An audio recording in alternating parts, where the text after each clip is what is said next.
तर आज आपण बनवणार आहे 1 वाटी रव्यामध्ये मस्त असा अर्धा किलो इतका केक, आणि तो सुद्धा एकदम परफेक्ट, मेजरमेंट सुद्धा एकदम साधं सोपं आहे, कोणीही बनवू शकेल एकदम झटक्यात आणि खूप मस्त बनतो। तर तुम्ही सुद्धा एका नक्की ट्राय करा। हॅलो, हाय, नमस्कार, कशा आहात सर्वजण? माहीत असणार केक बनवणार आहे ते तुमच्यासोबत शेअर करेल, तर ब्लॉगच्या तुम्ही एंडपर्यंत नक्की राहा। आणि चला बनवूया आपण रवा केक। तो कोणीही पहिल्यांदा केक बनवायचा विचार करत असेल तर हा केक हमखास बनवा, कारण की काही सुद्धा चुकणार नाही, एकदम परफेक्ट मेजरमेंट सांगणार आहे तुम्हाला आणि काही झंझट नाही आहे। फक्त जे आहे घरातल्या वस्तूंनीच मी बनवलेलं आहे आणि कुणाकडे पण ह्या गोष्टी असतात। तर चला तुम्हाला मी सांगते। तर आपल्याला 1 वाटी घ्यायची आणि ज्या वाटीने तुम्हाला सर्व त्याच वाटीने मेजरमेंट करून घ्यायचे। तर 1 वाटी मी रवा घेतलेला आहे, तर त्यात मी एक अर्ध्या वाटीपेक्षा जास्त दूध आपल्याला रव्यामध्ये मिक्स करून घ्यायचं आहे आणि हळूहळू म्हणजे जोपर्यंत आपला रवा मस्त त्यात मिक्स होत नाही ना दुधामध्ये, तोपर्यंत मिक्स करून घ्यायचा आहे आणि त्याला मस्त असं हलवून त्याला एक 10-15 मिनिटं रेस्टसाठी ठेवायचं आपल्याला झाकून।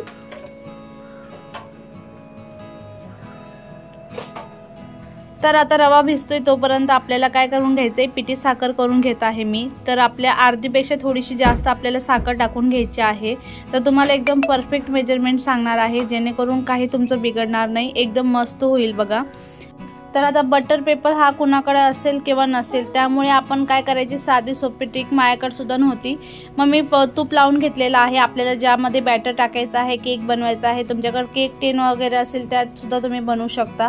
तर मी आपलं साधं सिंपल जे आपलं वरण भाताचं असतं भांडं त्यातच मी बनवणार आहे। तर त्यात मी थोडं तूप आणि मैदा टाकलेला होता, त्याला चांगला हलवून घेतलेला आहे आणि त्यानंतर ना टुटी फुटी घेतलेले आहे। टुटी फुटी कशी खूप छान लागते बघा रवा केकमध्ये वगैरे, तर त्यात पण थोडा मैदा टाकून घेतलेला आहे आणि त्याला मस्त असे हलवून ठेवून दिलेलं आहे एका साईडला। आणि त्यानंतर आता मी बघा घरेलू आपलं ओव्हन बनवत आहे। तर कढाईमध्येच आपल्याला मी पहिला सेट करून बघितलं, कारण की नाही का भांडं बसतं का नाही व्यवस्थित असं। तर तो आता मी स्लो गॅसवर ठेवलेला आहे प्रीहीट व्हायला, कारण की थोडं गरम असलं ना तर छान लवकर बेक होतो बघा, केक आपला मस्त होत असतो। तर आता एका साईडला आपलं रवा सुद्धा मस्त असं भिजून झालेला आहे, त्यात मी अर्धी वाटी मैदा टाकलेला आहे। मैदा का टाकायचा, कारण की काय होतं आपण फक्त रव्याचं केलो ना तर खूपच सुटसुटीत होत असतो म्हणजे रवा केक, मग तो इतका खास लागत नाही, म्हणजे हातात धरलं का नाही लगेच सुटतो। त्यामुळे मैदा कसं बाइंडिंगसाठी चांगला असतो। तर मी अर्धा वाटी तुम्ही मैदा टाका किंवा गव्हाचं पीठ टाकलं तरी चालेल। तर मी मैदा टाकलेला आहे आणि त्यात मी पिठी साखर टाकलेली आहे अर्ध्या वाटीपेक्षा थोडीशी जास्त, आणि त्यात टाकून घेत आहे आता मी तूप। तर तुम्ही तेल पण टाका, आता मी तूप टाकून दिलं कारण की तूप होतं लगेच तिथं, त्यामुळे तेल टाकलं तरी चालेल, फक्त तेल वासाचं नका टाकू। आपलं जे तर तेल आपलं जे रेग्युलर असतं ना तेच टाका, फक्त आपलं जे सरसूचं तेल वगैरे असतं ना ते नाही टाकायचं। आणि आता मी दूध घेतलेलं आहे, तर आपल्याला अर्धी वाटी मी एवढं दूध घेतलेलं, पण आपल्याला तेवढं दूध लागणार नाही, अगदी कमी लागणार आहे, 4 चमच इतकं दूध लागेल बघा।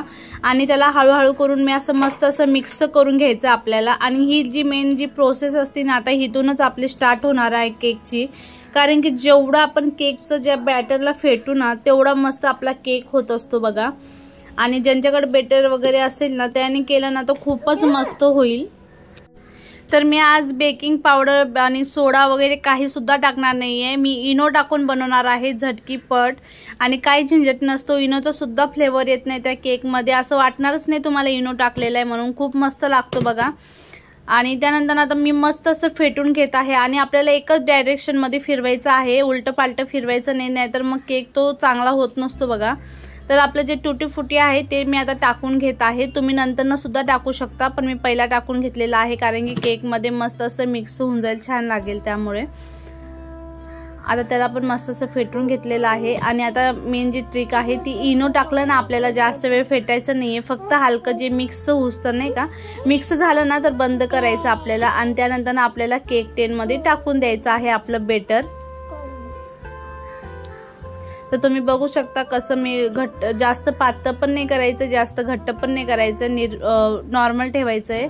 आणि त्यानंतर ना टॅप टॅप करून, म्हणजे त्यात कसं हवा भरायला नकोय, नाहीतर मग तो केक व्यवस्थित होत नाही, त्यामुळे थोडं टॅप टॅप करायचं। वरून मी जरा बदाम कापून ठेवलेले आहेत, मस्त दिसतो बघा गार्निशिंगसाठी। तर कढईच्या बाहेर वाफ निघाल नाही पाहिजे असं तुम्ही करून ठेवा। टाइम बघू शकता 6:30 वाजलेले आहेत आणि आपल्याला एक 20-25 मिनिटानंतर ना बघायचं आहे तर चला आता शिजू दे त्याला. मीडियम गॅसवर ठेवायचं आपल्याला, फास्ट गॅसवर नाही. तर बघूया कसा होतो. तर आता बघू शकता 15 मिनिटे झालेले आहेत आणि अजून एक 10 मिनिटे थांबते आणि त्यानंतर ना उघडून बघूया आपण. तर गॅस बघा स्लोवरच चालू आहे. तारो मयू मस्ती चालू आहे त्यांची. मयू काय खायचंय तुला? केक खायचंय?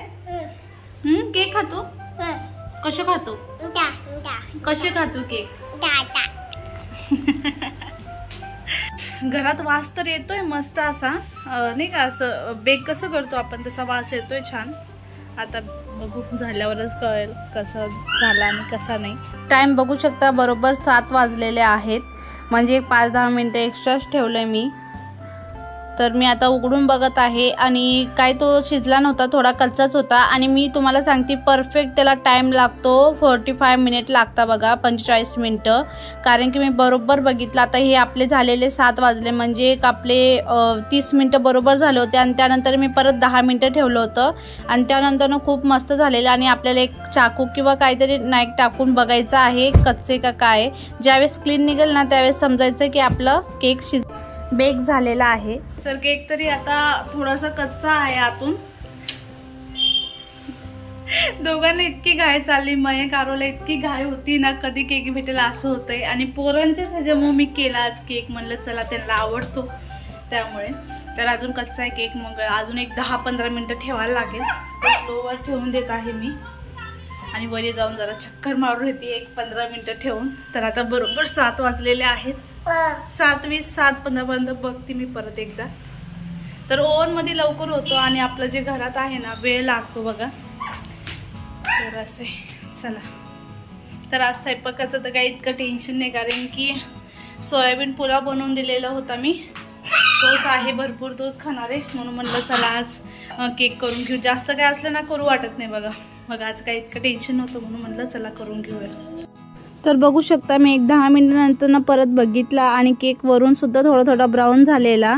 आणि आता मी आपल्याला जे काढायचा चम्मच असतो त्याने मी चेक करून बघते. तुम्ही बघू शकता मस्त असं क्लिअर येतो एकदम, म्हणजे शिजलेला आहे आपला, समजून घ्यायचं.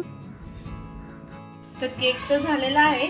आता ह्याला आपण लगेच काढायचं नाही तर तुटू शकतो, कारण की नरम असतो बघा. तर आपण त्याला आता थंड होऊन द्यायचे थोडा वेळ. थंड झाल्यानंतर ना मग त्याला काढायचे. तर थोडा वेळ मी त्याला एक 5-10 मिनिटं थंड व्हायला ठेवते, त्यानंतर काढते. आणि मी 10 मिनिटच ठेवला बघा. 7 वाजून आता फक्त 10 मिनिटं झालेली आहे. 10 मिनिटच झालेलं आपण.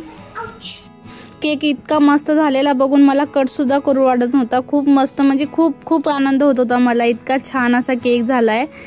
तर मी पण फर्स्ट टाइमच केला होता आणि खूप मस्त झाला बघा. तर म्हणतात ना ज्यावेळेस आपण स्वतः करून बघतो आणि ती गोष्ट जर चांगली झाली ना, इतका आनंद होतो ना सांगायला नको. खूपच आनंद होत होता मला. आणि बघू शकता किती मस्त असं झालेला आहे आपला केक. खालून सुद्धा मस्त असं ब्राऊन झालेला, जळला नाही काय नाही. फर्स्ट टाइमच बनवला आणि त्यात पण इतका मस्त झाला. आणि पूर्ण असं दुधासारखी स्मेल येत होती नाही का, एकदम मस्त वास येत होता घरात सुद्धा. तर खूप मस्त असा केक झालेला आहे बघा. मी फर्स्ट टाइमच ट्राय केला पण मस्त झाला. तुम्ही पण ट्राय करून बघा. तुम्हाला मी सर्व डिटेलमध्ये सांगितलेलं आहे. तर व्हिडिओ कसा वाटला नक्की सांगा. व्हिडिओ आवडला असेल तर लाईक कमेंट शेअर करायला विसरू नका. तर भेटूया उद्या एका नवीन व्हिडिओमध्ये. तर इतका चवीला झालेला ना केक, खूप छान. आणि हे सुद्धा मला बोलले बेकरीपेक्षाही मस्त झालेला केक तुझा. आणि त्यावर मी अजून थोडा कॅडबरीचा आपलं सिरप वगैरे करून टाकलं असतं ना, 1 नंबर लागला असता. तरी पण हा सुद्धा खूप मस्त झाला. तुम्ही सुद्धा नक्की ट्राय करा.